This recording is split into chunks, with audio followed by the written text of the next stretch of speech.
네, 안녕하세요. 행정법률 전문사무소 승무입니다.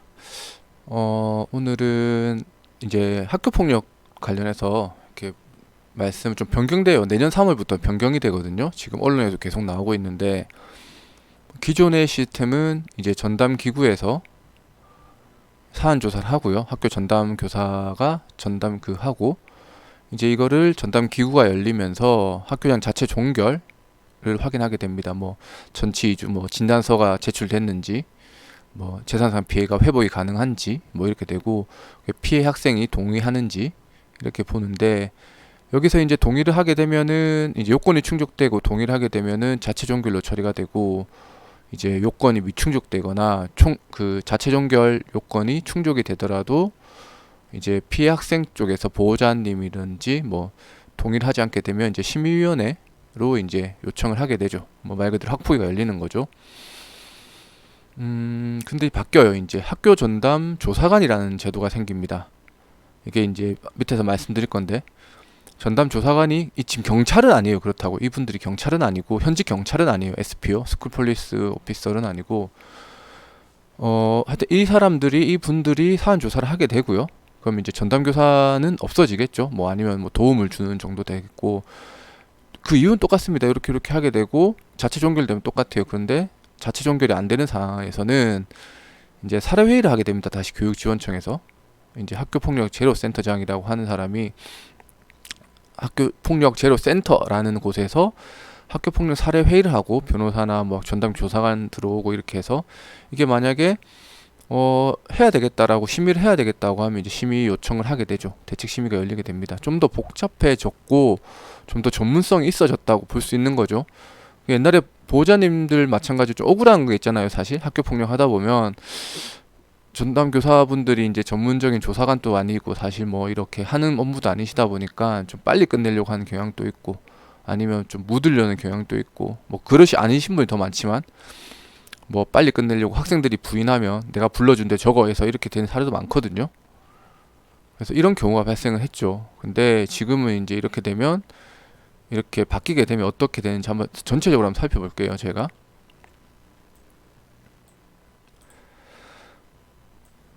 옛날에는 말씀드린 것처럼 학교 전담교사하고 그다음 인성부장, 뭐 학교에 따라 표현이 다른데, 뭐 생활부장 교사가 이제 사안 조사를 진행을 했었습니다. 그래서 전담교사 고충이 매우 컸죠.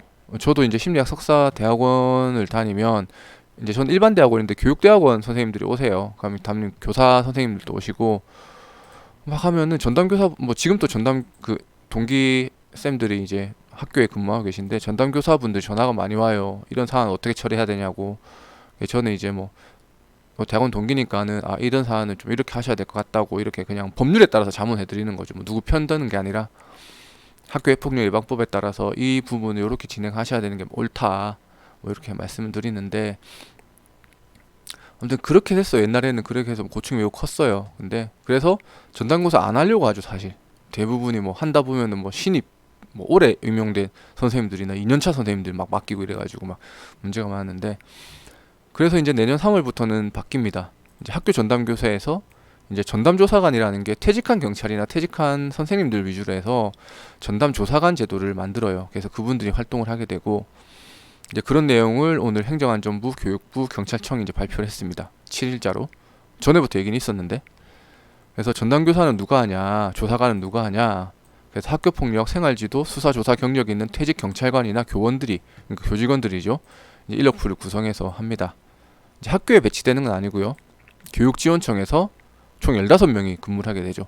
뭐 통상 교육지원청 하나당 뭐 관할 학교가 뭐 15명, 15개 넘지 않으니까, 그래서 이 정도면 충분하다 생각되긴 하거든요. 그래서 사안 조사가 이제 되면 이제 이분들이 출동 표현이 좀 그런데, 하여튼 거의 그 학교로 가서 조사를 하게 되고, 그런 역할을 하는 거죠.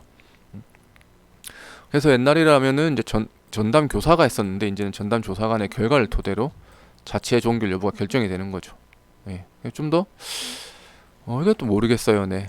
한번 좀 밑에 살펴볼게요. 그래서 전에는 전담 교사였는데 전담 조사관이 바뀐다.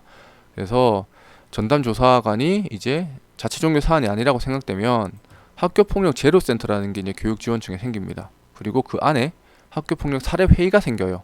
그럼 여기서 전담조사관이 학교에 가서 조사했던 그 결과를 검토하는 거죠. 그래서 일단 학교폭력 대책 심의를 요청해야 되는 사안인지 뭐 이렇게 확인하는 건데, 이제 학교폭력 사례 회의는 전담조사관, 센터장, 이제 학교 전담 경찰관, SPO, 변호사 이런 분들이 참여해서 전담조사관의 결과를 한번 보고 좀 부족한 게 없었는지 이제 확인하는 절차를 거치게 되는 거죠. 그래서 사례 회의 끝나고 나면 아까 앞서 설명드린 것처럼 결과를 해서 이게 이제 학폭 심의로 올라간다는 거죠. 네. 근데 이제 문제는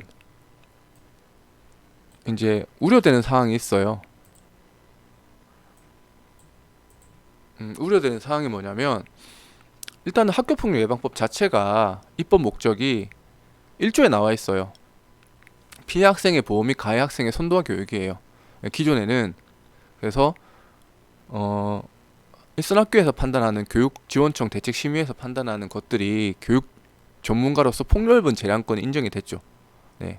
그리고 가해 학생의 선도와 교육이라는 좀 목적 때문에 가해 학생의 처분이 다소 좀 낮게 나오는 경우, 행위에 대해서 낮게 나오는 경우도 있었고, 뭐 그런 상황이었죠. 그래서 좀 이제 피해 학생 보호자님들께서 좀 많이 좀 이런 부분에 대해서 좀 울분을 토하고 하셨긴 하셨는데, 근데 전담조사관 제도가 생기면 어쨌든 그분들이 경찰이에요. 경찰. 뭐 저도 군 생활을 오래 했지만 결국 그분들이 하는 건 수사와 수사였거든요. 그러면 결국은 이런 것들이 이제는 학교폭력 예방법 입법 목적과 달리 선도와 교육보다는 이제는 어른들의 재판의 모습처럼 가는 거죠. 형사소송법에 따라서 수사의 개시, 뭐 수사의 단서 이렇게 되는 거죠. 네. 사실 사안조사 확인서가 사실 그 전담교사가 쓰는 사실조사 확인서, 이게 사실 피해자 신문조서나 뭐 자기가 써진 진술서잖아요, 결론적으로.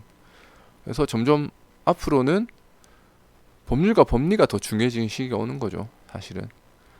전담조사관이 들어가서 조사를 하는데 뭐 사실 확인서 옛날처럼 뭐 앞에 선생님을 앉혀놓고 내가 맨날 보던 선생님을 앉혀놓고 써라 하는 거랑, 생판 처음 보는 사람이 수사관을 전직 경찰이라는 그런 아우라가 있잖아요. 솔직히 어른들은 못 버려요. 쉽게 다 없어지지가 않아요. 그런 모습들은 퇴직하고 10년이 지나도 잘 안 벗겨지는 그런 모습들인데, 그런 어른이 와서 마치 수사를 하는 것처럼 앉혀놓고 그렇게 한다면 이제는 학교폭력 업무 자체가 개인적인 생각이지만 옛날처럼 이제는 뭐 전담교사님은 이제는 좀 많이 수월해졌지만 우리 아이들이 더 힘들어진다는 거죠.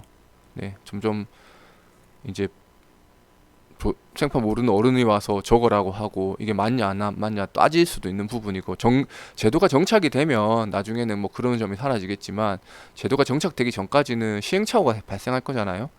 그러면은 진짜 어른들의 뭐 수사 이런 모습이 나오지 않을까 많이 걱정이 됩니다. 그리고 두 번째는 이제는 법률과 법리가 중요해지는 시기가 온 거예요. 옛날에는 이제 학교폭력, 그러니까 뭐 관련 학생 확인서, 보호자 확인서가 그냥 보호자님들이 쉽게 썼으면 됐어요. 그냥 있는 사안 그대로 쓰고 나면 됐죠. 근데 이제는 그렇게 안 된다는 거죠. 보호자 의견서가 더 중요해진다는 거죠. 보호자 의견서라고 해서 이제 보호자님이 쓰시는 뭐 이번 사안을 해결하기 위한 방안 이런 게 아니라 이제 변호인 있으면 변호인 의견서가 되는 거고, 저희는 이제 대리권이 없다 보니까 보호자님 명의로 의견서가 나가는 건데 법리 의견서예요. 이번 행위가 뭐 저희도 마찬가지지만 뭐 모르겠어요. 다른 행정사님들은 이제 그 부모 확인서에다가 이번 사안을 해결하기 위해 참고해야 되는 사안에 막 저도 몇 번 받아봤거든요. 행정심판한다고. 근데 거기에다가 이번 사안을 처리하기 위해 뭐 참고해야 될 만한 사안에다가 관련 판례를 엄청 집어넣는 거예요. 이번 폭행은 판례가 이렇고 뭐 특수상해 판례가 이렇고. 사실 그건 올바르지 않거든요. 보호자 확인서에다 그런 거 쓰면 좀 안 맞다고 생각을 해요. 말 그대로 이번 사안을 해결하기 위해서 참고할 만한 사안이 우리 아이가 이런 게 있고 우리 아이가 지금 이렇다는 걸 쓰라는 거지, 거기에 법리 쓰라는 건 아닌데 엄청 그런 분도 계시긴 하더라고요. 뭐 아무튼 저희는 이제 법률 의견서를 써요. 그러니까 학교폭력 해당성이라는 게 있어요. 그러니까 뭐 법을 공부하신 분은 아시겠지만 민법에서는 뭐 성립 요건이라 그러고 형법에서는 구성 요건이라 그러는데 뭐 범죄 성립의 3요소라고 해서 그런 거 있잖아요. 뭐 구속 요건, 그다음 책임, 그다음에 불법 아니다. 구속 요건, 책임, 뭐지? 갑자기 기억이 안 나네. 근데 범죄 구성에 3요소가 있어요. 저도 이제 형법을 좀 놓은 지 꽤 돼가지고. 아무튼 학교폭력 예방법에 따라서 학교폭력에 해당이 되려면 그런 관련 판례가 있어요. 기본적인 그런 판결문에서는 학교 일상생활에 일어나는 모든 행위가 학교폭력으로 단정 지을 수 없다는 거예요. 그리고 학교폭력 예방법 입법 취지 자체가 너무 많은 학교폭력 가해자를 양산해서는 안 된다는 거예요. 그래서 학교폭력으로 의율하기 위해서는 학교폭력이 발생한 경위, 그때 당시의 상황, 행위의 정도를 살펴보고 신중하게 판단해야 된다는 게 우리나라 현재 그 판결문의 우리나라 법원이 사법부에서 취하고 있는 입장이에요. 그렇다고 보면 앞으로는 옛날처럼 감정에 치우치고 이렇게 했다는 것들이 이제는 좀 더 법리적으로 가야 된다는 거죠. 왜냐면은 전문 조사관 분들이 퇴직 경찰들이고, 퇴직 경찰들은 어쨌든 이 학교 폭력이라는 상황 자체를 인정을 하기 위해서는 그 사람 머릿속에는 해당성이라는 게 있어요. 구속요건 해당성. 뭐 예를 들어 살인을 저지른다, 뭐 사람을 살해한 자, 그러니까 뭐 예를 들어서 뭐 그런 것들이, 사람을 살해한다, 사람이 사람을 살해해야 되고, 뭐 심장이 뭐 멈춰야 되고, 뭐 내사는 안 되고, 뭐 이런 거 있잖아요. 그러면 학교 폭력에서 해당되려면은 그런 것들을 했는데, 그 사람들은 그러면 그런 마인드 자체로 들어간다는 거죠. 옛날 같았으면은 이게 과연 학교 폭력으로 된다는 것들이, 그 사람들은 학교 폭력 해당성을 보고, 이게 어쨌든 형법상의 폭행이 되면 당연히 학교 폭력으로도 의율이 될 수 있는 부분이고, 그리고 형법상에 의율되지 않더라도 피해 학생이 이게 신체나 정신적 피해를 입었다면 학교 폭력으로 본다는 게 우리나라 사법부 입장인데, 그러면 그런 것들을 봤을 때 점점 그 사람들은, 이제 조사관 분들은 계속 그렇게 법률적으로 따지고 들어간다는 거죠. 그러면 이제는 결론적으로는 옛날처럼 대책심의위원회 가서 그냥 내가 있었던 얘기를 하고 그냥 이렇게 했던 부분들이, 그러니까 말 그대로 교육 전문가로서 교육적으로 해결하려고 했던 부분들이 이제는 법률과 법리에 따라서 판단이 된다는 거죠. 네. 이제 정책이 점점 그래 바뀔 것 같아요, 개인적으로는. 네. 아무튼 뭐 어쨌든 이렇게 바뀌는 문제 자체가 결국은 뭐 이제 교직원 분들의 좀 문제도 있고, 점점 학교 폭력 문제가 심각해지기 때문에 이렇게 되는 건 어쩔 수가 없다 생각하는데, 어쨌든 이렇게 변경이 되더라도 우리 사랑스러운 자녀들이 안 다쳤으면 좋겠어요. 저도 뭐 피해 학생도 대행을 하고 가해 학생도 대행을 해요. 이기면 저도 기분 좋죠, 당연히. 기분 좋은데, 그래도 제가 잘해서 억울함이 풀리는 거는 좋긴 하지만, 그래도 그 과정에서 그 학생들이 겪게 되는 고통들, 정말 저도 자녀를 가진 입장에서 너무 지켜보는 게 힘들어요. 정말 자해도 하고 가출도 하는 친구들도 있고, 네, 정신과 치료 받는 친구들도 있고, 그런 모습들을 보면서 결국 제일 중요한 거는 어른들의 감정 싸움이 되어서는 안 된다는 거죠. 그리고 정말 우리 아이들에게 도움이 되는 방향으로 바꿔야 된다 생각을 해요, 저는. 네. 그래서 아무튼 뭐 이렇고요. 이제 바뀌는, 내년부 3월 때부터 이렇게 바뀌는데, 학교폭력 관련해서 궁금한 점 있으시거나 하시면 언제든지 전화 주세요. 저희 뭐 사무실 전화번호하고 이렇게 있는데 보시고 전화 주시면 감사하겠습니다. 아무튼 오늘 방송은 여기까지 마치겠습니다. 감사합니다.